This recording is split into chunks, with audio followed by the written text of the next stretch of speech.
Okay, so yesterday we talked about how writers use people or things they love to write stories. So today we're going to pick out our favorite books to talk about with our friends. It can be about your favorite person, place, or even a bug. So first, we're going to make a chart about what a good book talk would look like. So does anyone know what a book talk is? Okay. So a good book talk is where you get your favorite book that you love so much. And I love The Princess and the Pig. So you're going to read your book really carefully and look at all the details that you think are really important to know. Then you're going to store them in your brain. And then you do what's called making a summary. So when you make a summary of a book, you're not going to say every detail that's in it. You just say the most important parts. So if I was talking about The Princess and the Pig, I would tell you that the princess and the pig get switched when the princess is a baby. So the pig grows up living a princess's life, and the princess grows up living a poor peasant's life.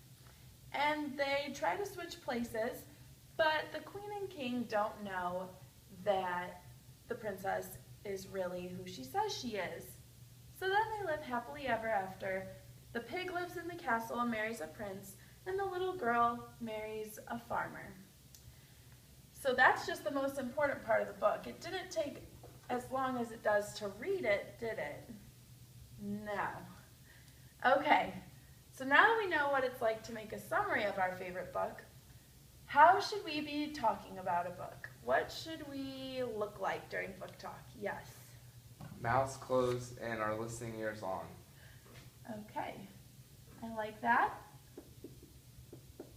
Listening ears are on.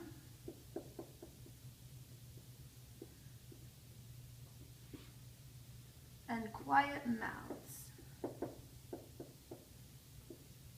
Because we want the person talking to feel like their book is really important, because once it's your turn, you want to feel like everyone is watching you and wants to hear about your favorite book. How should we be sitting during Reader's Workshop book talk? Yes. Crisscross applesauce. Yep, our legs should be crisscross applesauce. Hands in your lap.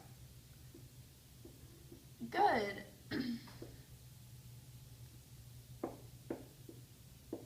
And our hands are in our lap. Very good.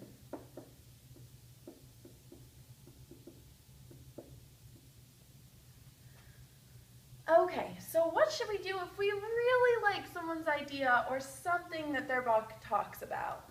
Wiggle your fingers. Wiggle your fingers. That's a great thing to do because it won't distract our reader.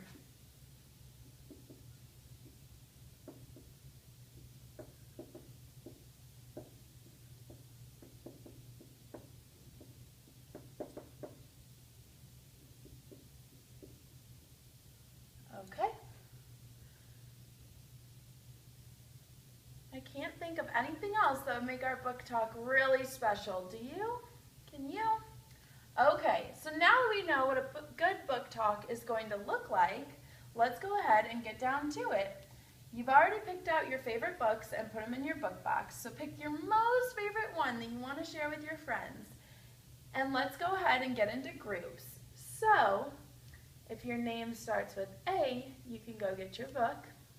If your name starts with B, you can go get your book.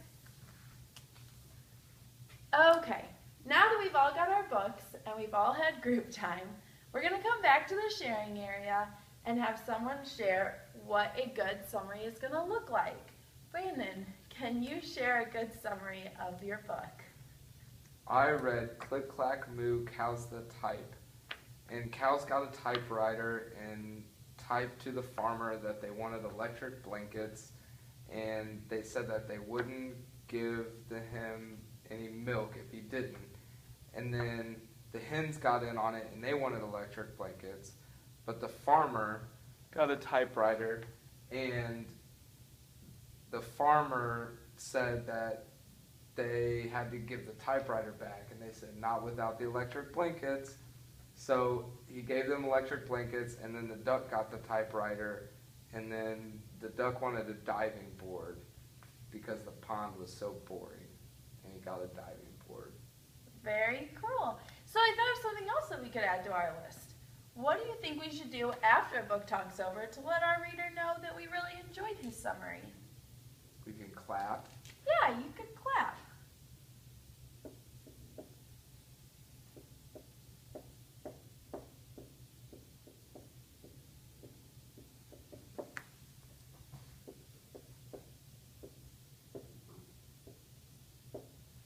All right, great job, kids. We'll come back and talk more about this on Monday.